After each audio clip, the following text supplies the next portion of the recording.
And welcome back. This is the BackRow Cincinnati Bengals show, all brought to you by Fansided.com. Head over to Fansided, get all your sports news there. A beautiful day in the Queen City of Cincinnati and a great day to be a Bengals fan. Finally, a victory. We'll call it a Tuesday. The Bengals move on to 2-3 after stomping out the Arizona Cardinals. I am your host, Josh Miller, alongside my partner in crime, Brad Borchers. Brad, how you doing, sir? I'm great. Feels good to be back. Feels great after a win. Oh, 100% feels great after a win. We've been gone for a little bit, had to take care of some business here and there, but we're finally back in the back row.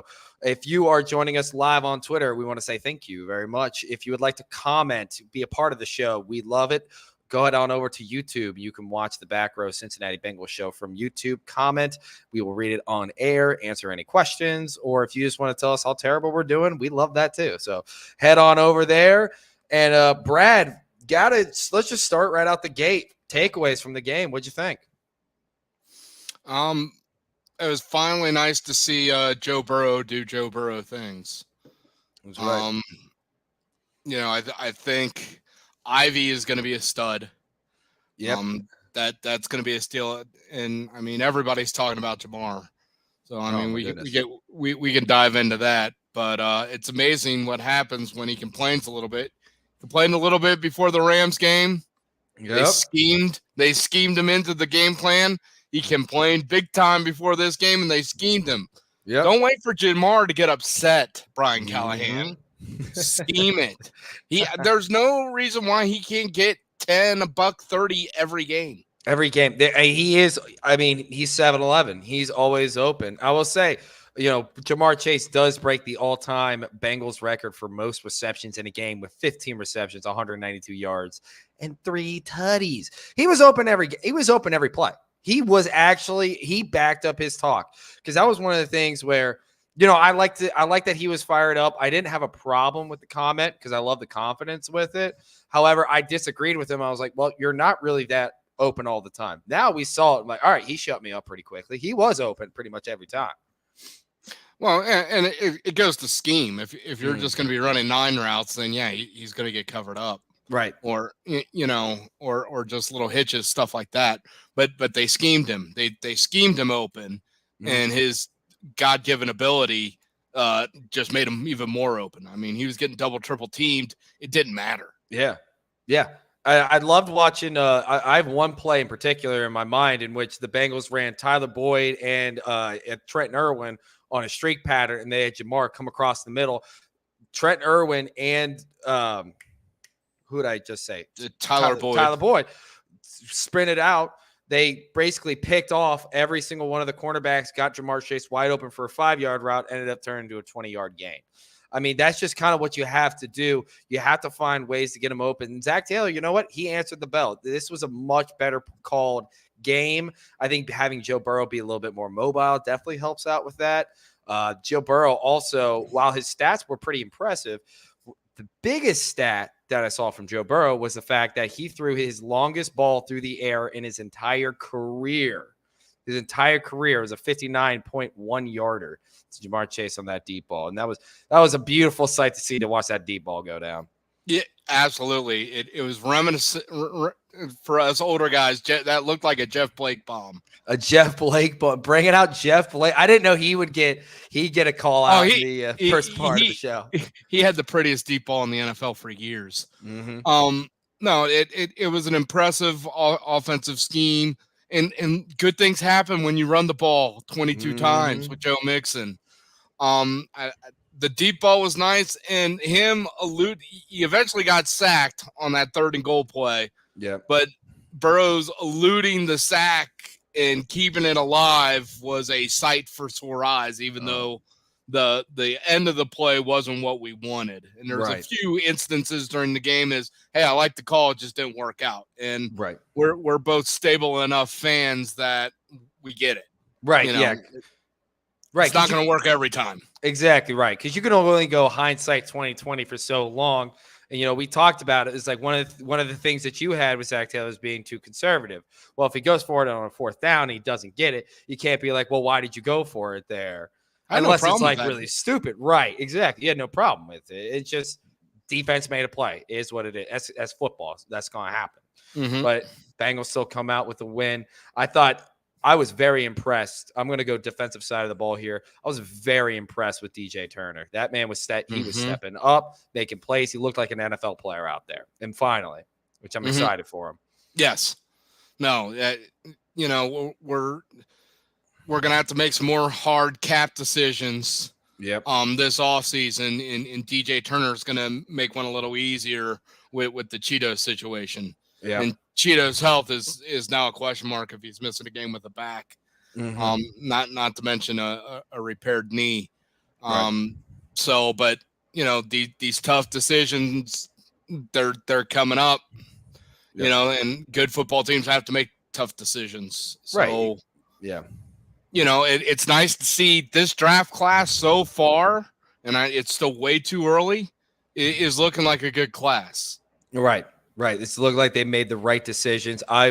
Yoshi Voss almost had that incredible catch on the sideline. I mean, if you took a second look at it, maybe it was him, maybe it was not. But whatever it was like a millimeter off. Like it was a judgment call. So one thing I will say, I would love to see Yoshi Voss more involved last Sunday. I would have liked to see some more balls. I wish it was him instead of Irwin on the flea flicker. Yeah. I think they went back. A lot of people are in Bengals Nation is saying that, but Exactly. I mean it was the same play as the Browns game. Exactly. And I think Arizona recognized it on film because they were all over it. Yep. Yeah. Trent Irwin still, if the ball was right. It was close. He still had himself a day. It was close. Don't give me. Yeah. He still had himself a day. Trent Irwin again. Yep. 8 catches, and he knows his role. Mm-hmm. He isn't going to be mouthing off like, see, I should be, right wide receiver 3 or 2. He knows he's wide receiver 4. Right. But he can play the 1 position, he can play the 2, and he can play the 3. He knows all the positions. Yeah. In the scheme. Yeah. Trent Irwin is a pro. He is a huge pro. That dude always has a smile on his face. I mean, I love watching him get the ball because he always makes a play, or he's always there. He's there in the right spot. He's there exactly when you need him. You know what I mean? High football IQ. Very high football IQ, knows his position, knows his role, knows what he can do for the team. He's really found himself a nice spot in Cincinnati, wouldn't you say? He's found that's a nice home for him. Kind of fits out well for him, and I'm happy for him. You can't happen to a better guy. I want to stick with the defensive side of the ball again. Trey Hendrickson comes out and just reestablishes what a kind of a monster that dude is. I read he should have 9 sacks. 3 got wiped away by penalty. That didn't affect the sack at all. Of course. So, it just an incredible Bengals. Hey, Duke knows what he's doing. He extended Trey when the market was low on him. Coming off a little bit of injury, down in sacks from the year before. And, Bengals don't become all pros because they play in Cincinnati, but he has all pro written all over him right now. All right.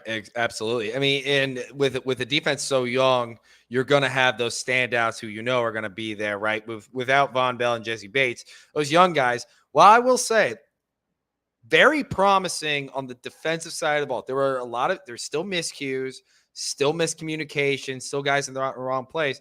However, a lot of the plays they've made up for it in athleticism and just making the play. I go back to Jordan Battle and DJ Turner, like both guys that, aren't always in the right spot because of rookie mistakes, because they're rookies. However, they're still making up for it. And I think this is what the Bengals were drafting for right here. Yes. Watching the game, I watched it with my son, and he's like, why is Jordan Battle always around the ball? And he was. Yeah. Every time he was on the field, at the end of the play, you saw number 27. Wherever the ball was, he was there.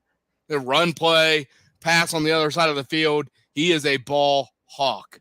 He is going to be this draft class is going to pay dividends for the next few seasons.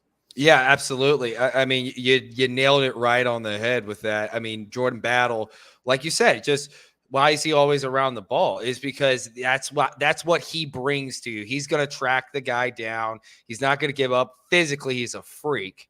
And, he's, again, it's going to, and it sucks because it feels like we are in an all-in type of year and we have such a young defense.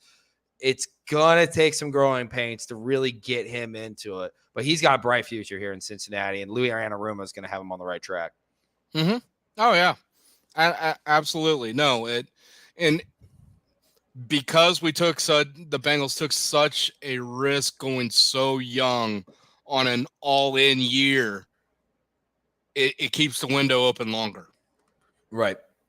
So why you said like the perfect example, the Rams, after they beat the Bengals in the Super Bowl, they went all in.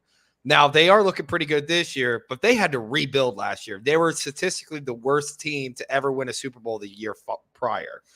Duke Tobin, Louis Anarumo, and the entire Bengals organization are not trying to build for a one and done type of team. No, they know they got the generational quarterback. Mm-hmm. Let's win some hardware, right? Duke Tobin brings multiple Super Bowls as an executive in Cincinnati. He might get a bust. I mean, is it really too far out? The great GM's front office guys get busts in Canton too. Mm-hmm. But why not Duke Tobin? The Bengals win 3 out of 4 he's getting more in the next 5 years. I mean, think about what he's already done to a franchise that was considered a laughable 5, 6, 7 years ago. I mean, really poverty franchise. And then you go out and you make Joe Burrow the highest paid player in the NFL. I mean, that's a hell of a jump. I got to tell you. And yeah, it's all trust in Duke. And, I heard Mo talk about this and this was a couple years ago, talking about coaches and equity. When Marvin Lewis was having some bad years, right? One of the reasons that they didn't fire him is because of the equity that he already had built up. He's built up a lot. With Duke Tobin, he's built up some equity. He's put together some great squads. He's continuing to put together great squads. Now, he might miss here and there, and when he does, we're going to criticize him. However, he's built up a lot of equity. Well deserved. It makes way outweigh his misses. Yes, I agree. And his misses, only a couple off the top of my head were completely egregious misses. Right. Trey Wayne's miss. And Miss. That's the worst one. Jackson Carman. I mean, but after that, Drew Sample. He's still on the team. Expensive. Yeah, he's still on the team. He's still making play. Still playing out there. Still contributing in some way, shape, or form. He's still out there. I know. A little expensive as a second-round pick, but that's his third miss. Is Drew Sample? Yeah, he's put together probably, I would say, the greatest draft. I would say that the Joe Burrow draft class is probably the greatest draft class probably in Bengals history, definitely as long as I've been alive and watching them consistently. Yeah, I'd say that's the best. It's definitely up there. Joe Burrow, T. Higgins, Logan Wilson. I mean, three guys that are making a lot of money and a lot of plays to a franchise that's winning a lot of games. Mm-hmm. They brought a lot of winning to Cincinnati. That's something to be said. That's something to be talked about. No, absolutely. So we've talked about the good. There's still some bad going on in Cincinnati. There's still a lot of question marks. Like, how do we have so much talent on our O line and can't pick up a stunt? Yeah, that's a great segue, and that was my first question mark. As soon as you brought that up, was the amount of money and the amount of the guys that we have on the offensive line. Because here's the thing: it's not the talent. The talent is there. We know it's there. We've seen it. We've seen it with their previous teams. But a stunt and a blitz, they still can't pick it up. What do you think is going on in that offensive line room? I don't know, but they certainly don't look like glass eaters. No, they don't. They're not. And I'm looking right at Frank Pollock. Yeah, I would agree. You have 4 Super Bowl rings on that O line, and you have a first round pick. That's 4 of the 5 starters on that O-line. And then a dog in Volson. Right. That should be the weak link. Oftentimes he is the weak link, but come on. Alex Kappa is a stud. What's going on with our boy Ted Karras? He looks having a rough start. confused. He's looking confused on stunts. Yeah. I mean, he can't block. I mean, he can block the middle to lower, defensive linemen, but when you get into the upper and elite class, I mean, he's got no chance.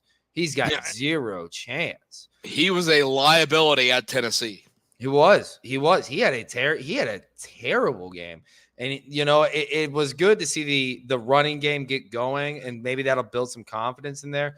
I do agree that some questions do need to be asked about Frank Pollitt, because in years prior, it was the talent, and it was the talent. Oh yeah, it was the talent. The talent's there. This should be a top 10 offensive line, and there should be nowhere close. No, right, because Burrow's still under duress. I will say I do think Joe still holds the ball a little too long, and maybe that's the route development. He also has the quickest release. That's true. Well, he has the quickest release. That's true. And it's a little skewed right now because what was it, like 94% of his passes were in the tackle box the first 4 games. Yeah, he couldn't move. And should we change Jamar Chase's name to Notre Dame? Because he was dead right. He's right. How much better would we feel as Houday Nation or the Jungle if we were 2-3 and Burrow sat the first 2 games? We'd feel. I mean, and he was 100% healthy going into the Rams game because he didn't retweak it like he did in the Baltimore game. Because he retweaked that, set him back for Rams and Titans. Yeah. So, I mean, we were competitive in the Ravens game, but we weren't even competitive in Cleveland. No. How much better would we feel as a fan base if we were 2-3, knowing Burrow had only played 3 games? I would say we'd feel a lot better. But we'd be on cloud 9. Oh, we got this. We won 2-3. Yeah, I agree. But I think Bengals Nation is definitely happy with the progression. I would say he's definitely every game he's played, he's looked better and better. Barring minus the Tennessee game where the whole system looked shocked. The whole system was shocked. I don't know they looked good in the script, the first drive script. First drive. And then what happened? It was just it was a total cluster F on every side of the ball. So then you got to think back, okay, well, if it's every side of the ball, it goes back to coaching. So then something was wrong with the game plan, something wrong with the play calling, something was wrong with the halftime speech. I mean, it was wrong. There was wrong. Well, we were down 24-3 and lost 27-3. So I mean, the defense showed up in the second half. I would say the defense, but Tennessee also took their foot off the gas. Well, I would say what really I still thought we were in the game, but then Tennessee had a 10-minute drive that killed it. That killed it. And it was kept alive by I think a dumbass call of a penalty to keep their drive alive, which I think was a terrible call. I do think NFL officiating continues to be an issue in the league. I think that watch every Chiefs game. And I made a mention of this on Twitter. How many times are we going to say the Chiefs were bailed out by the refs? I feel like we say that like 4 or 5 times. And then a Chiefs fan will come up, the Chiefs had 10 penalties and the Vikings. No, that was a PI. Yeah. Against 31 other teams. And he took his helmet off.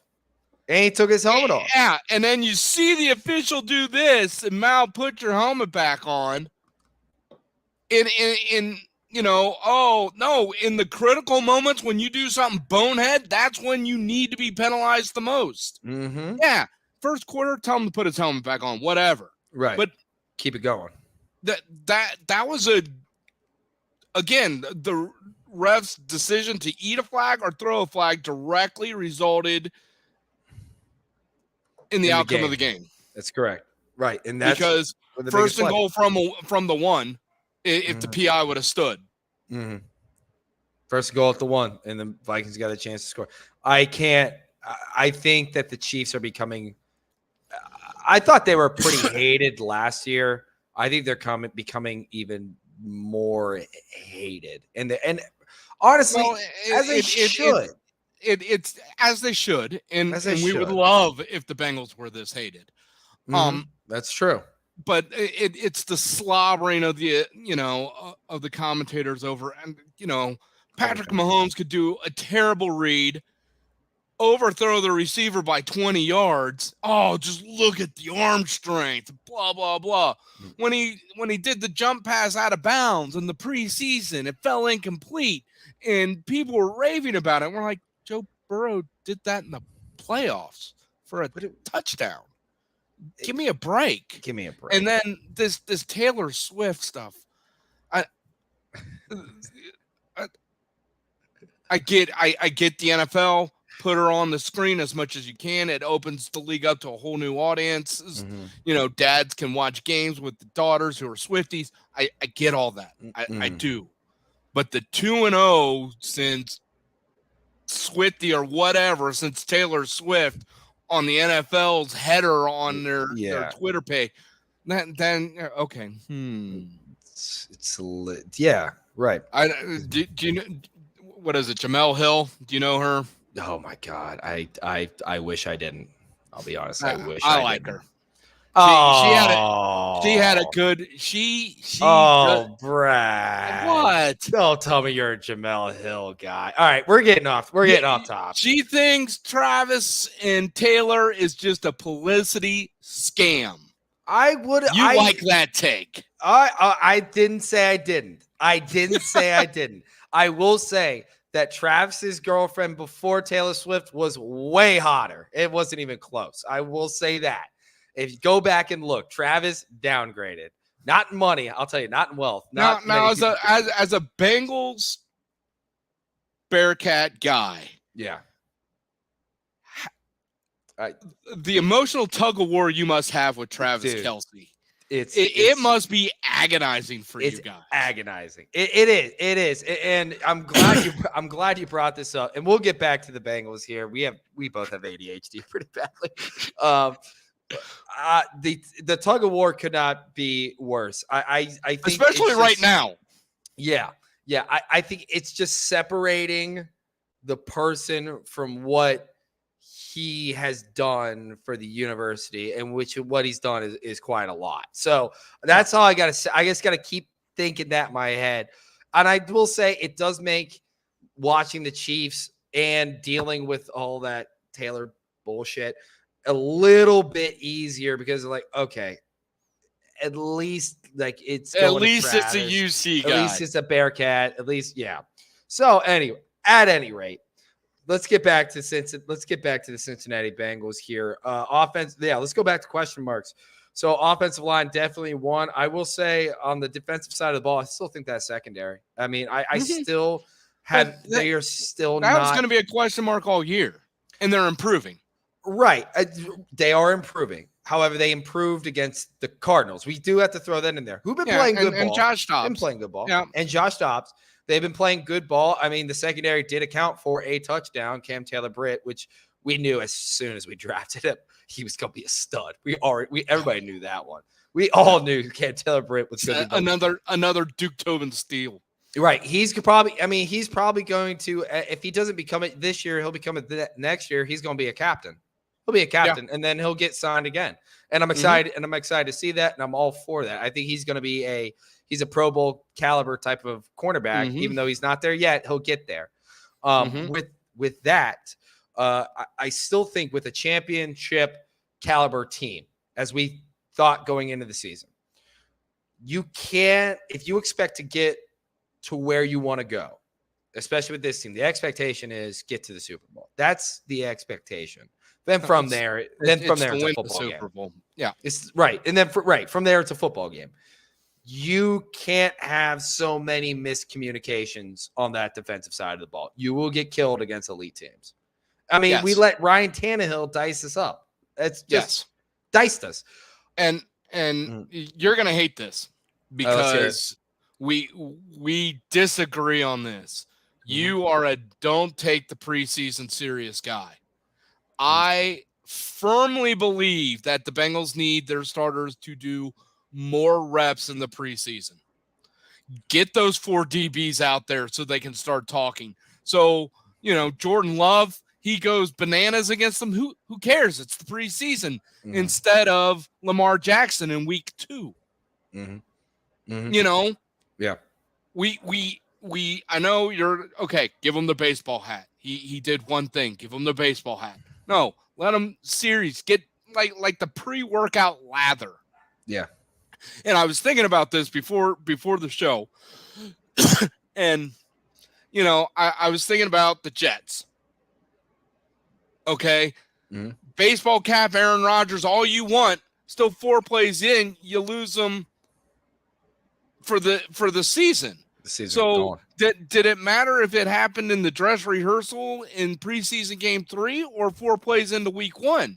It doesn't matter. If you lose somebody early, you're screwed. Yeah. Yeah. And the Bengals and Burrow, he has even said, I needed more reps. I haven't been getting my reps. You can't simulate, even in joint practices, you can't simulate game speed.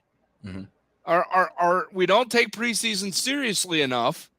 And it's proven our record in September and October is atrocious.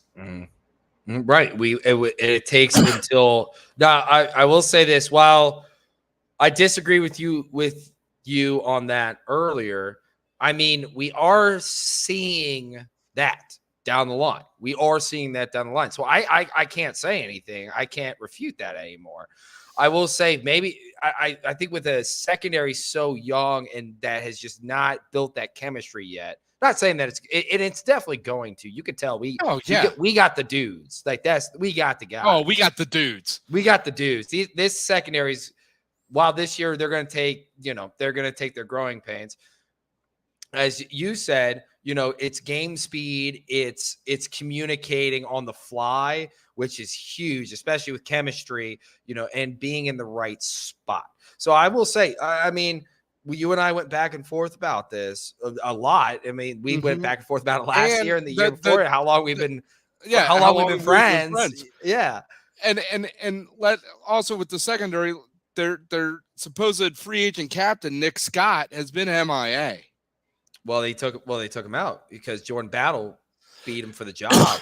He did, and I'll be honest, I don't want Nick Scott out there because he's a liability. Like his, if you look at his PFF rating, it's atrocious. Do I have the number on me directly? No, but no, God, no. Why would I have a PFF record? Anyway, but it's atrocious, and you'd rather have the rookie out there making mistakes, and you would rather have the one year wonder veteran. I mean, I'd rather have Jordan Battle out there. And if he makes a mistake, then he has so much more time for him to learn from it. And also, too, dude's a freak athlete. He's when they drafted him, we know why so Nick Scott was so cheap. Right. He's coming from the Rams. And Nick Scott is the guy who T. Higgins beat on his first touchdown from Joe Mixon in the Super Bowl. So okay, maybe that is number 3 missed by Duke Tobin. Yeah.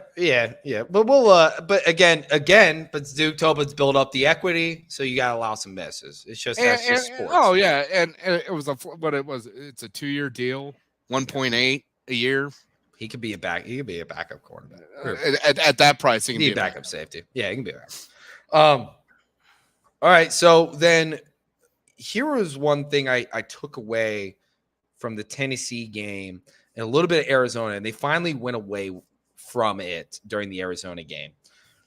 The Bengals play a lot of zone defense. And I feel is like, why would we play zone defense when our best part of the secondary, our best attribute is young, talented, fast, physical, strong. So why are we going so much zone and letting Tannehill? Tannehill's been in the league long enough. He can dice up a zone. I mean, that's it. Now, if it was a younger quarterback, I could kind of make sense because it confuses him a little bit. Tannehill knows the zone. He knows how to play his zone. Why would we not just go man and press him up? Why would we not just rely on there's no receivers on Tennessee that really scares you. Although D Hopkins did smoke Taylor Britt on one of the plays, but smoked him. That was in this whole Burrow window. That was the worst performance of this team in the Burrow era, including his rookie year. Yeah. I mean, it's hard to refute that. I would say, yeah, because I mean, right out the gate, they were. I mean, except for the first drive, they were uncompetitive. They were just they weren't even both sides of the ball. Both sides of the ball, including special teams. I would say special teams also had a rough day as well. Oh, yeah. Brad Robb. Oh, man. He's come around. He's finally come around. I'll give that. That was the one positive I took away. Okay. Bengals Twitter. And I know it's worse on Bengals Facebook, and I praise the Lord I don't have Facebook. Yep. Just stay away. Let's relax on some of our takes, people. Oh, cut him. Bring back Drew Crispin. Hell no. And I like what Drew has done with the DoorDash, and his videos are funny about him trying to get a job. All that's funny. He shanked the punt in the AFC Championship game. That's unforgivable. You know, you shank a few punts, your first 10 punts ever as a pro, a little more room, and then he boomed 60 yards in the air on Sunday? 59 yards, something like that? Yeah. Okay. That's good. Yeah. Drew Crispin can't do that. No. Kevin Huber couldn't do that. Kevin Huber Prime couldn't do that. Oh, Kevin Huber Prime. He was that was a different animal right there. I love me some Kevin Huber. Yeah, a UC guy. I always forget. I love him. I love me some Kevin Huber. You know, I will say, dude, I think if the Bengals win the Super Bowl, Kevin Huber goes to the Hall of Fame. I mean, been in the league long enough. It has one of the highest tenured persons. Dude, Ray Guy isn't in the Hall of Fame. Arguably the best punter ever. I thought he was in the Hall of Fame. I don't think Ray Guy is in. Where's Crib Keeper? You probably can't believe Crib Keeper's gone. If Crib Keeper is gone, we have lost all audience. Yeah. Now that being said, I want to go back to something that you did say about Bengals takes.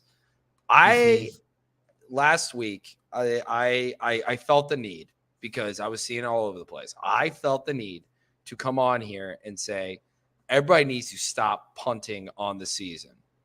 I mean, my God, how it's like we've never lost before. Like no one knew how to handle it.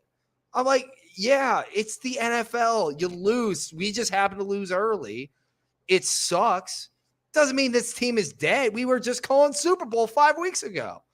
And here's the thing, because I've thought about this too. God forbid we lose the division, and it's wide open because that's another thing I want to get to. Yeah, the Ravens peed in their pants, and nobody trusts the Steelers, and the Browns are the Browns unless they're playing the Bengals.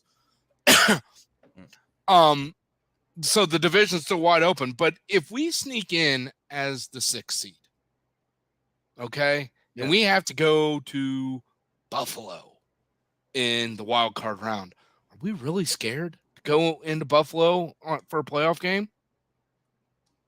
No. No. Are we scared to go to Baltimore? No. At Baltimore's the worst beatdown we ever gave Lamar was at Baltimore. No. So, not in this new seeding era where, only one team gets a bye, but wild cards have won the whole thing. I'm looking at you, 2005 Steelers. So we sneak in at 9-8, 10-7. We got healthy Joe Burrow. We know how to win road playoff games. Does anybody want to see us? I mean, if you were the Chiefs, the Bills, Yeah, if they get their shit together, Jaguars, who would want to see the Bengals in the playoffs? Nobody would want to play Joe Burrow in the playoffs in prime time.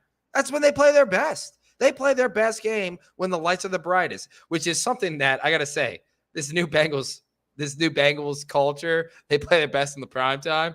I mean, imagine hearing that. They play their best football when they are in prime time. That is nuts I think I saw they're 5-0 under Zach Taylor, 5-0 at home in primetime games. 5-0 in no contest. I mean, I thought those words would never come out of our mouths. No.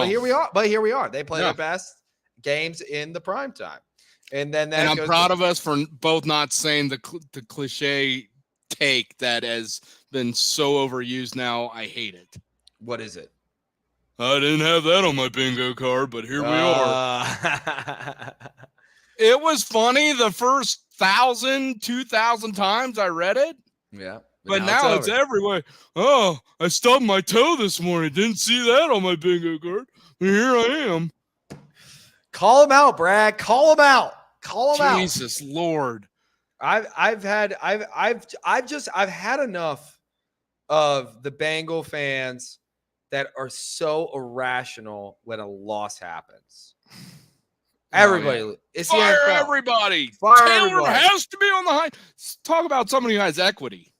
That's another one I wanted to bring up. Is Zach Taylor again? Through 5 weeks, he's only had really 2 games where you've been like, okay, he schemed that schemed it all right.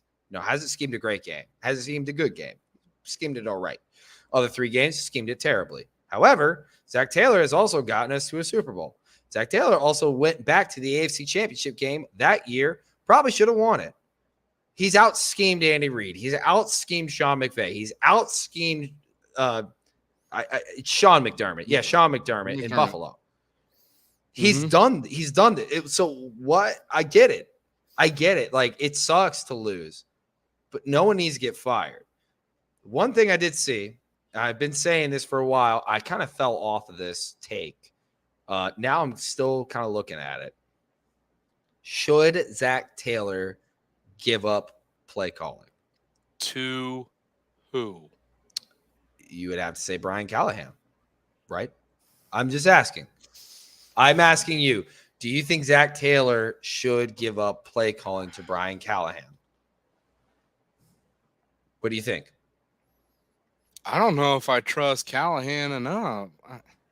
That's right. It's one of those things. It's the Andy Reid and he's in Washington now.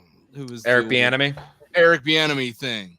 How much does Callahan actually do to the Zach Taylor? How much, because it turns out Bieniemy's doing a decent job in Washington.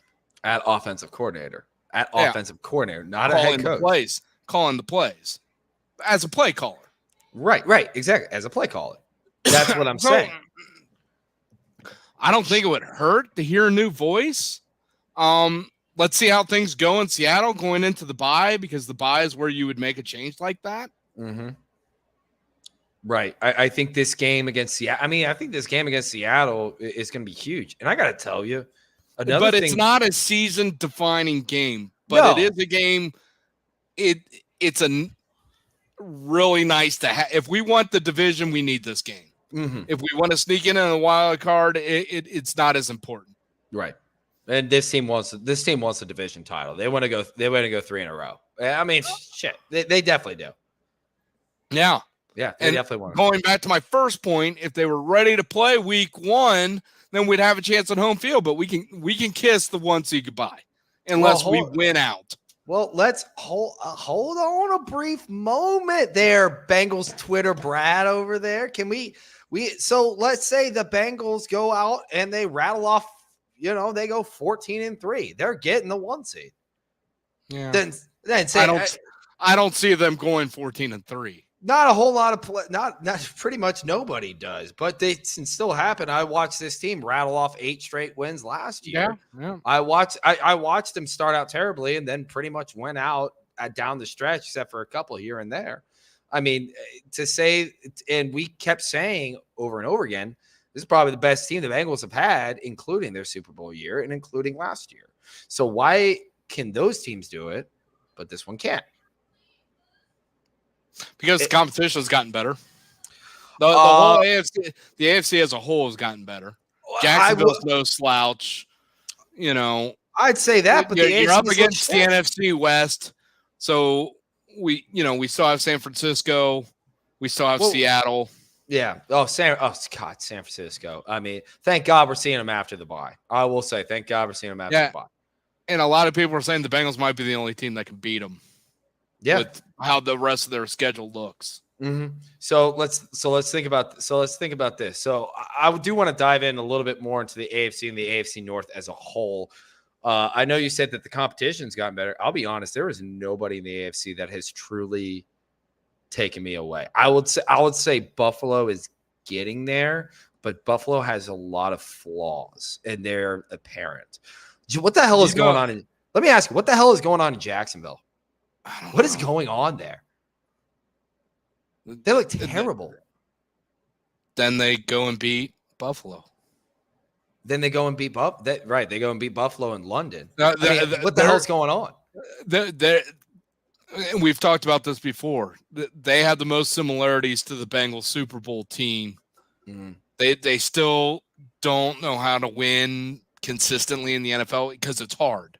Right. You know, all hard. the Trevor Lawrences, the Travis Etiennes, all these dudes that you go to Clemson, you win 6 games a year just because you're wearing a Clemson jersey. In the NFL, it doesn't matter. Look, the Cardinals beat the Cowboys, although the Cowboys might be a paper champion. Dude, Cowboys got shit wrecked by San Francisco. San Francisco, obviously, when it comes to playoff time, we're not going to see them until the Super Bowl. They scare me when we play them because they are so physical on defense and they blitz a lot and they bring a lot of pressure. Again, we're getting them after the bye, which helps. For a team that doesn't know how to block the stunt. Exactly. With Kyle Shanahan, who defensively, is great on that side of the ball. That's where they built their brand as of currently, that their defense is so great.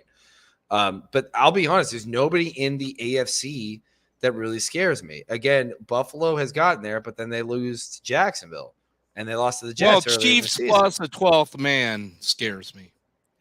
The thing is about the Chiefs. The Chiefs with the 12th man. But you know, the end of the Vikings. The end of this game. When you go back to saying how many times do we have to say Chiefs got bailed out by a call? Mm-hmm. Chiefs plus the 12th man scares me. I would say. I mean, having them play. I mean, because when you play the Chiefs, you play against the refs. I mean, let's pull. So the Chiefs right now have lost only 1 game. Let's pull their schedule up. They got beat to the Lions at home. They beat the Jags barely. They smoked the Bears, but I mean, that sounds about right. They barely beat the Jets, which again got bailed out by a defensive holding call, and they barely beat the Vikings, who got bailed out. Yeah, and but the Vikings, it's all going to come down to who has to go to Arrowhead on championship weekend. Well, once I'd like to see. Oh, the gritty Patrick Mahomes have to play a road playoff game. Please, I don't care if it's in Buffalo. I'd prefer it to be in Cincinnati. I don't care if it's in Jacksonville. Yeah. Make that boy bring it, because the closest thing was the Tampa Bay Super Bowl in front of an empty stadium, and he looked like hot dog shit. Yeah, he did. He did, and against a Tampa Bay team who was good at the time, but not world-beating good. I will say. But his O line was hurt. Yeah, we know about having a subpar O line. Yeah, give me a freaking break. And Eddie G said, "Well, look at our O line in that game." Really? There is. So I said before that there's no real team that scares me in the AFC. There is one team that I think is otherworldly. However, I don't know if they can get it done in the big time. I would say Miami. I mean, Miami looks amazing. There's no ifs, ands, or buts about it. With an inexperienced secondary, yeah, that scares me too. Yeah. I mean, they are just. I mean, shit. Tyreek Hill's all like they're just running. I watch my favorite TikToker ever is Trap House Sports. He said every time I put on the TV and put on the Dolphins game, they're running. It's like they're every time. And then you got McDaniels, who's a great coach, who Zach Taylor has out schemed him too. So let's be honest here. So again, so we got a lot in, Brad. It looks like you gotta take off here soon. Yeah. So let's wrap it up here. You got any closing thoughts for us before we gotta take off? One Bengals Nation, one game at a time. One game at a time. Because we're a good road playoff team. Just get, as Bill Parcells says, just get in the tournament. Mm-hmm. Just get in the tournament. We're okay. Yep, exactly. We got the Seahawks coming up this Sunday, 1:00 in Paycor Stadium. A great chance to go 3-3. Great chance to go into the bye healthy and then come out of the bye even healthier against the 49ers. Brad, I appreciate you so much for coming on and being my partner in crime. This has been the Back Row Cincinnati Bengals show, all brought to you by fansided.com. Follow us on Twitter at BackRow Bengals. Brad, my man, as always, it was great talking with you, and I appreciate you coming on. Yeah, it's always great being here, Josh. Thanks for having me. All right, so we are going to close this out here, and as always, Hooday! And we'll see you guys hopefully next week, but we'll talk about it. See you guys later. Thank you so much for watching, and give us a follow. Hooday!